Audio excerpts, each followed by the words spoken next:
I've always thought there are three sexes: men, women, and actors, Orson Welles once said, and actors combine the worst qualities of the other two.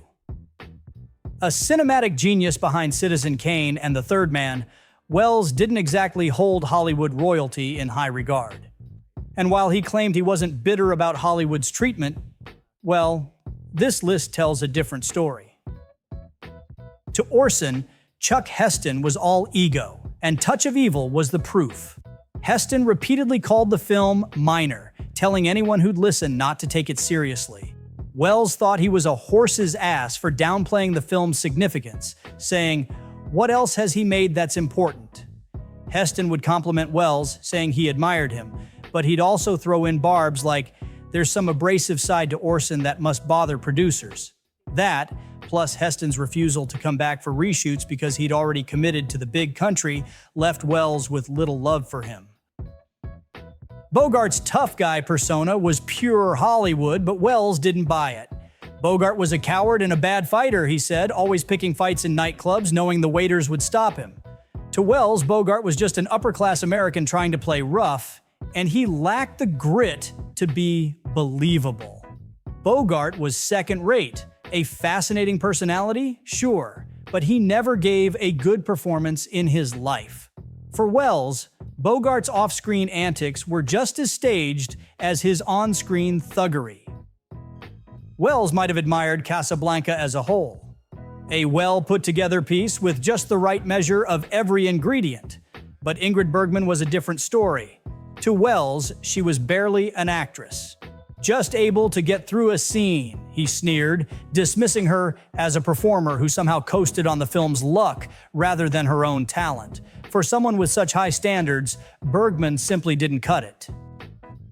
Welles had nothing but disdain for Woody Allen. "I hate Woody Allen physically," he said, laying into Allen's Chaplin disease. Allen's mix of arrogance and timidity drove Welles up the wall. He's arrogant, like all timid people, and his arrogance is unlimited. To Welles, Allen's on-screen antics were nothing more than therapy, a way to exercise his own hang-ups by making his audience squirm. "Everything he does on screen is therapeutic," Welles said, "and it's the most embarrassing thing in the world." Welles was more than willing to be rude right to his targets' faces, and Richard Burton was no exception. One day at a restaurant, Burton approached Welles to ask if he could bring Elizabeth Taylor over to meet him. Welles cut him off cold. "No. As you can see, I'm in the middle of my lunch." Later, when asked why he was so harsh, Welles shrugged. "Burton had great talent, but he's ruined it. He's a joke now, stuck in celebrity marriage and doing trash for money." Welles's insult was just another addition to the long list of criticisms Burton had to endure daily. He was constantly asked by British journalists whether he felt he had sold out to Hollywood, and it hurt him terribly. Orson Welles and Peter Sellers clashed in epic fashion on the set of Casino Royale, 1967. The tension started when Princess Margaret visited the set. She greeted everyone warmly but spent her time talking to Welles, leaving Sellers feeling snubbed. Things only got worse when Sellers, who had specifically requested Welles, refused to be in the same shot with him. Welles called him out, saying, "Christ, Peter, you're behaving like a spoilt child."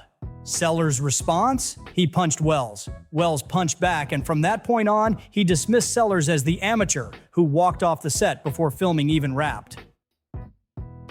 Welles had no love for Irene Dunne. When asked why he turned down roles opposite her, he called her dumb and didn't hold back. "She was dry-toothed, a good Catholic, so goody-goody, it made me want to kick her." Welles described her as a non-singing Jeanette MacDonald, and hated working with her so much he turned down Anna and the King of Siam and Gaslight. To him, she was the very definition of ladylike blandness, and he couldn't imagine any chemistry between them on screen. Orson's take on Norma Sherer was as ruthless as it gets.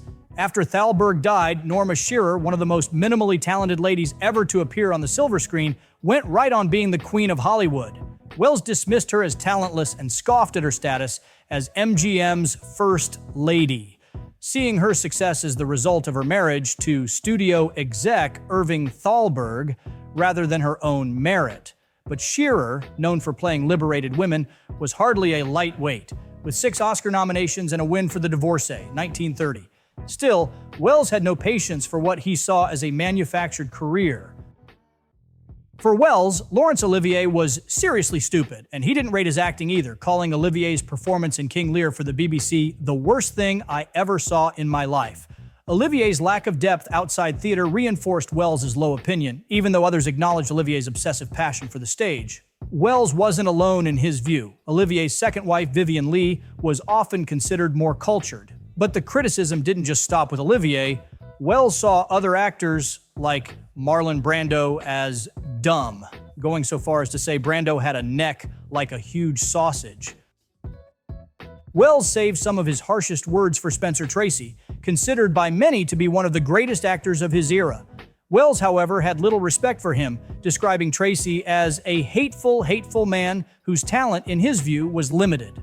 Welles did admit Tracy was gigantic in Judgment at Nuremberg, though he didn't care for most of Tracy's work, especially his romantic roles with Katharine Hepburn. He recalled a day Tracy fumed with jealousy at being ignored while Welles was mobbed by autograph seekers, saying Tracy's sense of stardom was always lurking just under the surface. Bette Davis, one of Hollywood's most iconic actresses, known for taking on sharp, sometimes even unsympathetic roles, didn't exactly win Orson Welles over. He once quipped, "I never could stand looking at Bette Davis, so I don't want to see her act, you see." Davis was notorious for playing characters with a razor edge, and it didn't make her popular with everyone. Welles wasn't alone in his disdain.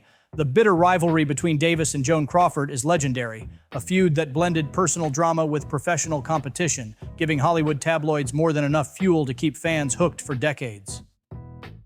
Hollywood's beloved everyman, Jimmy Stewart, wasn't spared from Welles's wrath. Welles famously despised Stewart's performance in Rear Window, Alfred Hitchcock's classic thriller about a man confined to his apartment who believes he's witnessed a murder.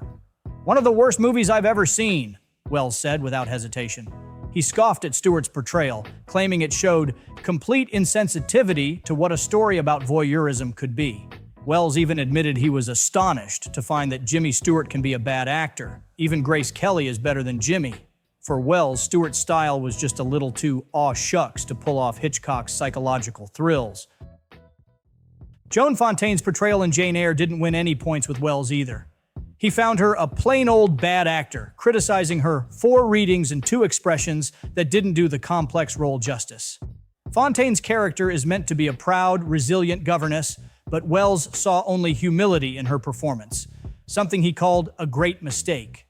To Welles, she missed the character's inner strength, turning what could have been a powerful role into, well, a lost opportunity. Jennifer Jones, with her ethereal looks and talent that earned her an Oscar and 4 more nominations, somehow managed to be hopeless in Welles' book.